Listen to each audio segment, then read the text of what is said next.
अपनी चाचा की बहन देवकी का विवाह कंस ने वसुदेव जी के साथ किया। और जैसे ही विवाह हुआ, विवाह करके इतना उसको प्रेम बढ़ा, अपने आप ही विदा करने जा रहा था, तभी आकाशवाणी होगी, देवताओं ने कह दिया, बोले कि जिस बहन को तुम विदा करने जा रहे हो इसी का 8वां गर्भ तुम्हारा काल होगा कंस। मृत्यु की बात पता चलते ही कंस ने जिस बहन को विदा करने जा रहा है, जिस बहन का कन्यादान किया, उसी के केश पकड़ लिए, तलवार निकाल करके जैसे ही वध करने लगा, वसुदेव जी ने चरण पकड़े, इससे तुम्हारा काल नहीं है, इसके पुत्रों से काल है। मैं वचन देता हूं जितने बालक होंगे सब तुमको दूंगा, तुम चाहो तो हमको बंदी बना लो, हम कहीं नहीं जाएंगे।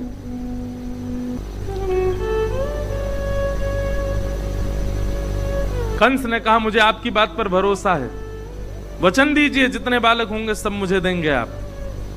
जी निश्चित। अब कथा ऐसी आती कि प्रथम पुत्र जब हुआ तो लेकर के वसुदेव जी जैसे ही कंस के पास गए तो कंस के हृदय में करुणा आ गई। कंस बोला, अरे मेरा भांजा है, मेरी बहन का बेटा है और पहला बालक है, इसको आप रख लो। मेरा शत्रु तो 8वां बालक है, इससे मुझे भय नहीं है, इसको ले जाओ। तो जैसे ही वसुदेव जी ले जाने लगे, अच्छा देखो, देवता जरूरी ऐसा नहीं है सारे काम अच्छे ही अच्छे करते हैं, कभी कभी बिगाड़ते भी हैं कामों को। देवताओं ने कहा, बोले नारद जी, कंस की बुद्धि तो हमको सुधरी सुधरी सी दिखाई दे रही है, और कहीं कंस सुधर गया तो भगवान अपना आना स्थगित ना कर दें, आप जाके इसकी बुद्धि बिगाड़ो। और नारद जी ने आकर के कंस से कहा, बोले अरे तुमने पहले बालक को क्यों छोड़ दिया? बोले 8वां बालक काल है ना। बोले कि पहले से 8वां कोई भी मार सकता है तुमको। कंस की बुद्धि बिगड़ गई महाराज, 6 बालकों को कंस ने मार दिया और 7वें बालक के रूप में स्वयं श्री बलराम जी महाराज पधारे। आप शेषनाग के अवतार हैं। आपका आगमन जैसे ही हुआ, भगवान ने योग माया, जिन्हें हम देवी, भद्रकाली आदि आदि रूपों से नाम जानते हैं, इनको ही माया कहते हैं, योग माया। योग माया को भगवान ने आज्ञा की कि हमारे मां के गर्भ में जो 7वां बालक है ये शेषनाग हैं, इनको स्थान स्थिरित करो। और 7वां बालक जो है कुछ माह देवकी मैया के गर्भ में रहने के बाद रोहिणी मैया के गर्भ में स्थगित हो गया। और कंस को यह समाचार मिला कि 7वां बालक तो गर्भ में ही नष्ट हो गया। अब आ रहे हैं 8वें बालक। कंस ने महाराज सेना बढ़ा दी, ताले बढ़ा दिए, सब व्यवस्था कर दी, कहीं से भी बच के भागने ना पाए।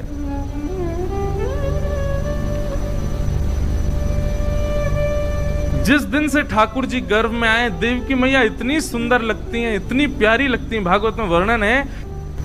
तो कंस की स्थिति क्या हो गई? राक्षस है लेकिन रोज देवकी को देखता है और देवकी जी को देख करके उसके नेत्र सजल हो जाते हैं, मन में भाव आ जाता है, मुस्कुराने लगता है, प्रेम। पहले ही बोल के आता मंत्रियों को, जैसे मैं रोने लगूं मुझे खींच लाना वहां से। पता नहीं क्या हो गया, देवकी को देख के बड़ा भाव आता है। तब मंत्री बोले, इसके गर्भ में मायावी बालक है, वो आपको दयालु बना रहा है ताकि आप उसको ना मारो और वो आपका वध कर दे। बोला हाँ सही कह रहे हो तुम, यही बात है।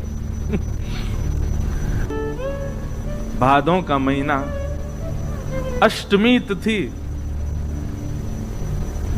मंदम मंदम जलधरा, जलधारा मंद मंद गिर रही है। और तभी चंदन की सुगंधी से पूरा विश्व महकने लगा।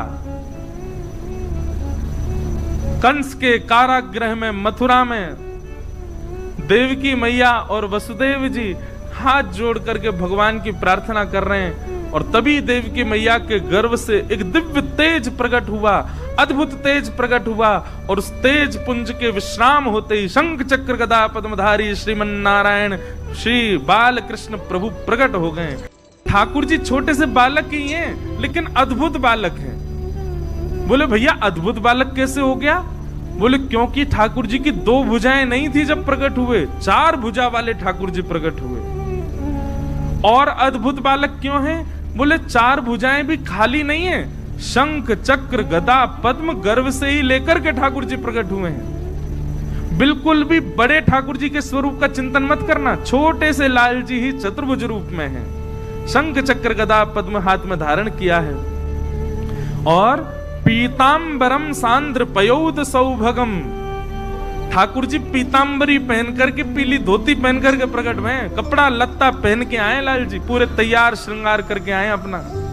और गल सौभ कौस्तुभम, गले में कौस्तुभ मणि पहन रखी है। और छोटे से ही नन्हे से गोपाल जी हैं, कोई बड़े रूप में प्रकट नहीं हुए।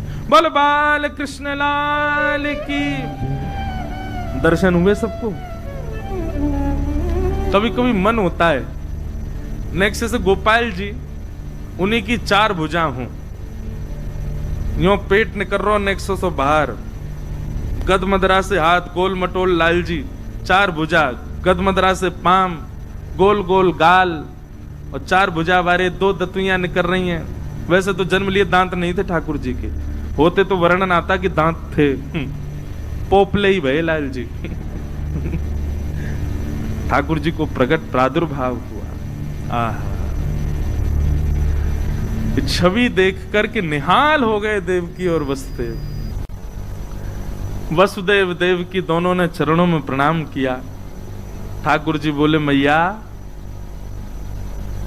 देख लो, आपने प्रार्थना की, हम आ गए। आपने पूर्व जन्म में प्रार्थना की, ब्रह्मा जी से प्रार्थना की, हम आ गए। देवकी मैया बोली हमने तो कहा था कि आप पुत्र बन के आओ, आप तो पिताजी बन के आए हो। शंख चक्र गदा पद्म लेके कौन आता है? कपड़ा पहन के आए हो गर्भ से हैं, और कौस्तुभ मणि लटका के आए, मतलब यहां भी श्रृंगार करके प्रकट हुए। बोले मैया हम तो शंख चक्र गदा पद्म इसलिए लेके आए, एक मामा कंस जन्म लेते ही मार देता है, इसका वध कर देंगे। देवकी मैया बोली वध तो ठाकुर जी आप चाहो तो कंस का जन्म ही ना हो, वध तो बहुत दूर की बात है, ये सब आपकी लीला है। कृपा करके एक मां को जो सुख होता है बालक को जन्म देने में, वो सुख मुझे प्रदान करो।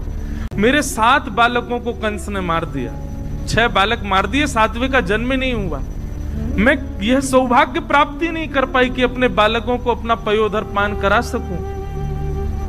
कृपा करके आप परब्रह्म मेरे यहां पुत्र बन के आए हो, छोटे से बालक बन जाओ, मुझे अनुभव करा दीजिए ना कि हाँ सच में आप बालक बन के आए हैं, मेरा पयोधर पान कर रहे हैं।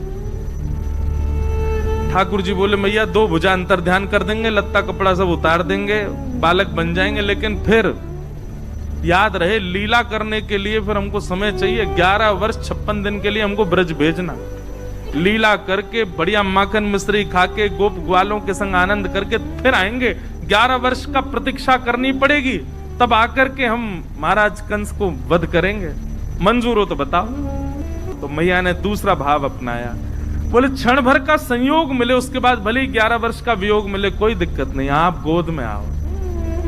ठाकुर जी ने अपनी 2 भुजा अंतर ध्यान कर ली, कौस्तुभ मणि अंतर ध्यान कर ली, और बताएं आज हरि देखे नंगम नंगा, सब वस्त्र उतार करके देखो खुद ही लेट गए, और लेट करके दोनों भुजा और हाथ उठा के रोने लगे। बन गए बालक। देव की मैया ने अब जन्म लेने से, जन्म लेकर के और अब तक का जो बीच का जितना भी भाव था, ठाकुर जी ने अपनी माया से सब अंतर ध्यान कर दिया। मैया को याद ही नहीं है, मैया को लगा अभी अभी बालक प्रकट हुआ है। तुरंत अपनी गोद में लेकर के अपने पयोधर का पान कराया, बहुत रुदन किया देव की मैया ने। ठाकुर जी ने पहले ही आज्ञा कर दी थी कि हमको ब्रज ले जाना। वसुदेव जी ने पूछा कैसे लेके जाना? बोले जैसे ही हम बालक बने, ये सूप है इसमें हमको बिठा देना, लेकर के सीधे ब्रज चलना। तो वसुदेव जी बोले इतने सारे सैनिक ताले लगे हैं, कैसे लेके जाऊंगा? ठाकुर जी बोले मेरी शरण ग्रहण कर लो, बंधन छोड़ने की जिम्मेवारी मेरी।